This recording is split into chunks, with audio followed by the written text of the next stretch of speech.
मैं उर्वशी, विभागाध्यक्ष हिंदी विभाग, रांची विमेंस कॉलेज, रांची।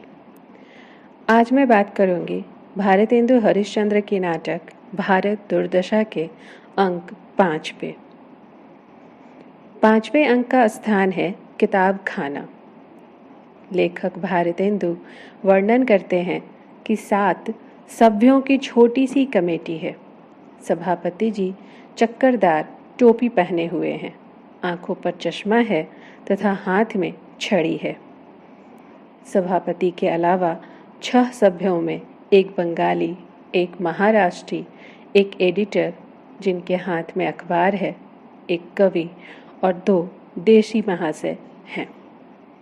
सभापति खड़े होकर भाषण दे रहे हैं कि सभ्यगण, आज की इस मीटिंग का मुख्य उद्देश्य यह है कि भारत दुर्दैव की सुना है कि हम लोगों पर चढ़ाई होने वाली है। आप लोग ऐसा उपाय सोचिए कि हम लोग इस आपत्ति से बच पाएं। अपने देश की रक्षा करना हमारा मुख्य धर्म है। आशा करता हूँ आप सब लोग अपनी अपनी अनुमति प्रकट करेंगे। सभापति जी के इस भाषण पर सभी ताली बजाते हैं। तभी बंगाली खड़े होकर कहते हैं कि सभापति साहब जो बात बोले सो बहुत ठीक है। इससे पहले कि भारत दुर्दैव हम लोगों के सिर पर आ पड़े, उसका उपाय सोचना ही होगा। वह बढ़ा चढ़ाकर बताता है कि देखो, हमारे बंगाल में इसका अनेक उपाय किया जा रहा है। कोई भी बात होता है तो हम लोग मिलके बड़ा मीटिंग करते हैं। ब्रिटिश इंडियन एसोसिएशन लीग इत्यादि अनेक सभा भी होते हैं। बंगाल में अखबार वाला सब ऐसा शोर करता है कि गवर्नमेंट को सुनना ही पड़ता है, लेकिन यहाँ पर कोई कुछ बोलता ही नहीं है। आज सभी सभ्य लोग एकत्र हुए हैं तो इसका कुछ उपाय सोचना ही चाहिए। पहला देशी धीरे से कहता है कि जब तक कमेटी में हैं तभी तक बाहर निकलने के बाद कुछ नहीं सोचता कोई। दूसरा देशी धीरे से कहता है कि क्यों भाई, इस कमेटी में आने से कमिश्नर हमारा नाम तो दरबार में खारिज नहीं कर देंगे। अब एडिटर साहब खड़े होकर कहते हैं, हम अपने प्राणपण से भारत दुर्दैव को हटाने को तैयार हैं। हमने पहले भी इस विषय में एक बार अपने पत्र में लिखा था, परंतु यहाँ तो कोई सुनता ही नहीं। अब जब सिर पर आफत आई तो आप लोग उपाय सोचने लगे, लेकिन अब भी कुछ नहीं बिगड़ा है। जो कुछ सोचना है जल्दी सोचिए। कवि जी खड़े होकर कहते हैं कि मोहम्मद शाह से भांडों ने दुश्मन की फौज से बचने का एक बहुत उत्तम उपाय कहा था। उन्होंने बतलाया कि नादिर शाह के मुकाबले में फौज न भेजी जाए, जमुना किनारे कनात खड़ी कर दी जाए, कुछ लोग चूड़ी पहनने कनात के पीछे खड़े रहें। जब फौज इस पर उतरने लगे, कनात के बाहर हाथ निकालकर उंगली चमकाकर कहें, मुए इधर ना आइयो, इधर जनाने हैं। बस सब दुश्मन हट जाएंगे। यही उपाय भारत दुर्दैव से बचने को क्यों न किया जाए। बंगाली खड़े होकर कहते हैं कि यह भी एक उपाय है, किंतु असभ्यगण आकर जो स्त्रियों का विचार न करके सहसा कनात पर आक्रमण कर दें तो। एडिटर खड़े होकर कहते हैं, हमने एक दूसरा उपाय सोचा है। एडुकेशन की ही एक सेना बनाई जाए। कमेटी की फौज, अखबारों के शस्त्र और स्पीचों के गोले मारे जाएं। आप सबका इस पर क्या ख्याल है। दूसरा देश ही कहता है, लेकिन अगर हाकिम को इससे नाराजगी हो तो। बंगाली कहते हैं, काहे को नाराज होगा। हम हमेशा चाहते हैं कि अंग्रेजों का राज्य खत्म नहीं हो। हम सब केवल अपना बचाव कर रहे हैं। महाराष्ट्री सभ्य का कहना है कि इससे पहले यह होना आवश्यक है कि गुप्त रीति से यह बात जाने कि हाकिम लोग भारत दुर्दैव की सेना से मिल तो नहीं जाएंगे। दूसरा देशी कहता है कि इस बात पर बहस करना ठीक नहीं है, नाहक कहीं लेने के देने ना पड़े। महाराष्ट्री महोदय कहते हैं कि सार्वजनिक सभा की स्थापना, कपड़ा बिनने की कल मंगाना, हिंदुस्तानी कपड़ा पहनना भी एक उपाय है। दूसरा देशी धीरे से कहता है, बनात छोड़कर गंजी पहनेंगे, ही। एडिटर का कहना है, अब समय कम है, जल्दी उपाय सोचना चाहिए। कवि महाराज कहते हैं कि एक उपाय यह है कि सब हिंदू अपना फैशन छोड़कर कोट पतलून पहने, ताकि जब दुर्दैव की फौज आए तो हम लोगों को यूरोपियन समझकर छोड़ दे। पहला देशी इस बात पर कहता है कि पर रंग गोरा कहाँ से लाएंगे। बंगाली मानुष कहते हैं कि हमारे देश में भारत उद्धार नामक एक नाटक बना है, उसमें अंग्रेजों को निकाल देने का जो उपाय लिखा है वही हम लोग दुर्दैव के लिए क्यों न करें। उसमें लिखा है कि 5 बंगाली व्यक्ति मिलकर अंग्रेजों को निकाल दे सकते हैं। एक पिशान लेकर स्वेज का नहर पाट देगा, दूसरा बांस काट काट के पीवरी नामक जलयंत्र बनाएगा, तीसरा उस जलयंत्र से अंग्रेजों की आंखों में धूल पानी डालेगा। महाराष्ट्री कहते हैं यह सब व्यर्थ है, इससे कुछ नहीं होगा, हमें ऐसा उपाय करना होगा जिससे फल मिले। पहला देशी स्वयं से कहता है, हाय, यह कोई नहीं कहता कि सब लोग मिलकर एक चित्त हो, विद्या की उन्नति करो, कला सीखो जिससे वास्तविक उन्नति हो, क्रमशः सब कुछ हो जाएगा। एडिटर अब कहते हैं, आप लोग नाहक इतना सोचते हैं, हम ऐसे ऐसे आर्टिकल लिखेंगे कि उसको देखते ही दुर्दैव भाग जाएगा। कवि जी कहते हैं, और हम ऐसी ही कविता लिखेंगे। पहला देशी कहता है, पर उसे पढ़ने और समझने का संस्कार किसे है। नेपथ्य से आवाज़ आती है, भागना मत, मैं अभी आती हूँ।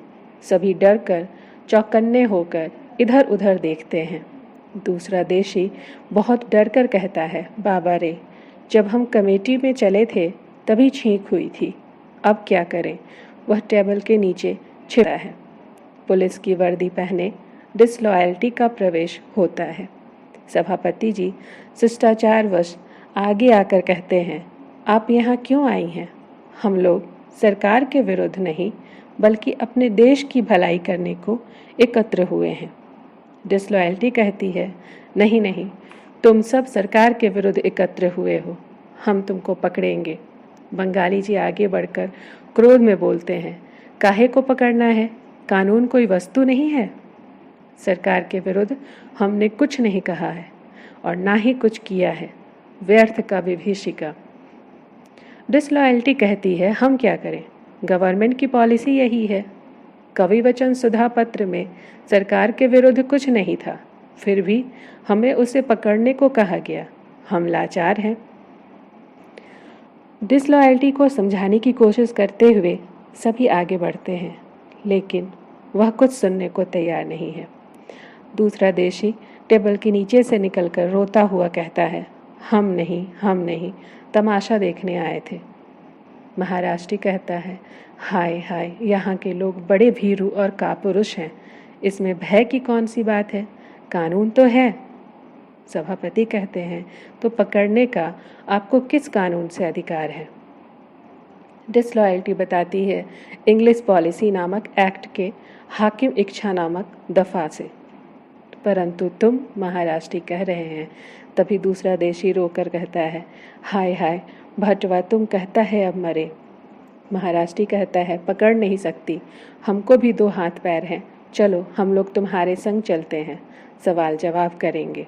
बंगाली बोलता, हाँ चलो, और क्या बात, पकड़ने नहीं सकते तुम लोग। सभापति जी खुद से बातें करते हुए कहते हैं, चेयरमैन होने के पहले हम ही को उत्तर देना पड़ेगा, इसी से किसी बात में हम अगुआ नहीं होते। डिसलॉयल्टी बोलती है, अच्छा चलो।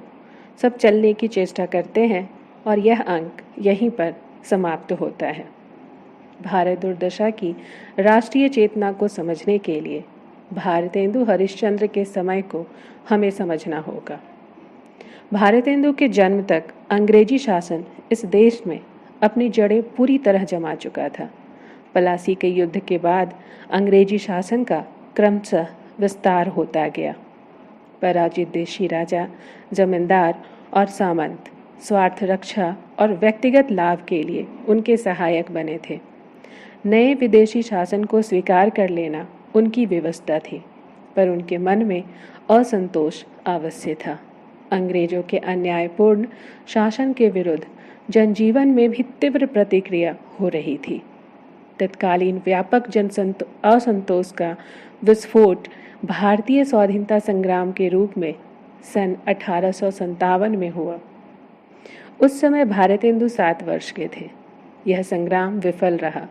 देश में नैराश्य का वातावरण बना।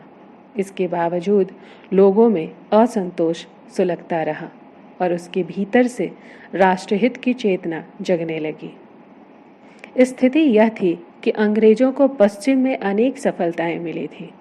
इंग्लैंड को नेपोलियन के साथ युद्ध में सफलता मिली, औद्योगिक क्रांति से उसकी समृद्धि बढ़ी, ईसाई धर्म का प्रभाव बढ़ा, सामाजिक तौर तरीकों एवं नैतिक मानकों में परिवर्तन हुए। इन सब ने अंग्रेजों की इस धारणा को दृढ़ किया कि वे दूसरों से श्रेष्ठ हैं। भारतीयों के साथ अंग्रेजों का व्यवहार कैसा था, इस संबंध में बाल ने लिखा है कि कोई भी आत्मसम्मान युक्त जाति इसे 1 घंटे के लिए भी बर्दाश्त नहीं कर सकती। यह भी ध्यातव्य है कि अंग्रेजों के साथ इस देश में अंग्रेजी भाषा आई और नई शिक्षा भी। इसमें ईसाई मिशनरियों के लोगों ने प्रारंभ में महत्वपूर्ण भूमिका निभाई। प्रसिद्ध पादरी अलेक्जेंडर ने कहा था, मैं कहता हूँ, अंग्रेजी भाषा वह उपकरण है जो समस्त ज्ञान का वाहक बनकर भारत को हिलाकर रख देगा। इस देश में उस समय जो नया मध्यम वर्ग उभर रहा था, वह अंग्रेजी भाषा और उसके माध्यम से मिलने वाली सुविधाएं प्राप्त करने को उत्सुक था। उसके लिए अंग्रेजी शिक्षा का अर्थ था नौकरी, पैसा, प्रभाव और अन्यान्य भौतिक लाभ। स्वाभाविक था कि अंग्रेजी शिक्षा का प्रचार बढ़े। अंग्रेजों ने सोचा था कि अंग्रेजी शिक्षा प्राप्त करने के बाद भारतीय लोग अंग्रेजी शासन के भक्त हो जाएंगे, पर यह बात पूरी तरह सही सिद्ध नहीं हो रही थी। और जैसा कि इतिहासकार डॉक्टर ताराचंद ने लिखा है, मध्यम वर्ग पाश्चात्य ढंग के विद्यालयों में जाकर नए ज्ञान विज्ञान से परिचित हुआ, पाश्चात्य नए विचारों से अवगत हुआ। एक सामान्य भाषा अंग्रेजी का व्यवहार करना उसने सीखा। एक ही तरह की आर्थिक और राजनीतिक शक्तियों और स्थितियों से प्रभावित होकर उसे एक ही देश का नागरिक होने का बोध हुआ। वह राष्ट्रीय स्थिति और अपने अधिकारों के प्रति सजग हुआ। तत्कालीन नवजागरण में इस वर्ग की भूमिका कम महत्वपूर्ण नहीं थी। इस नवजागरण में विशेष रूप से उल्लेखनीय योगदान रहा तत्कालीन सामाजिक, धार्मिक और सांस्कृतिक आंदोलन का, जिनका नेतृत्व किया था राजा राम मोहन राय ने, देवेंद्रनाथ ठाकुर ने, केशव चंद्र सेन ने, रानाडे ने, ईश्वरचंद विद्यासागर ने, स्वामी दयानंद सरस्वती ने, सैयद अहमद खान ने। भारतेंदु हरिश्चंद्र भी उन्हीं में से एक थे।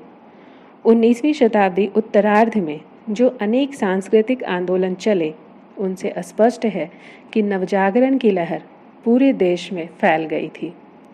सभी आंदोलनों के मूल में कुछ बातें सामान्य रूप से परिलक्षित होती हैं।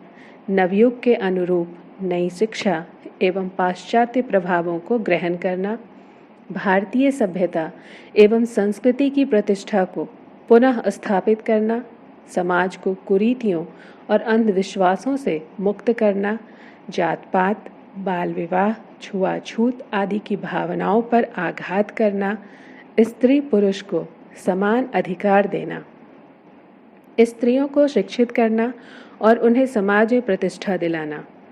तत्कालीन सांस्कृतिक जागरण के नेताओं को लगता था कि इन्हीं बातों पर ध्यान न देने के कारण समाज की अवनति हुई है और देश पराधीन हुआ है। भारतेंदु हरिश्चंद्र के लेखन में ये बातें देखी जा सकती हैं। भारत दुर्दशा में भी इस बात की झलक मिलती है।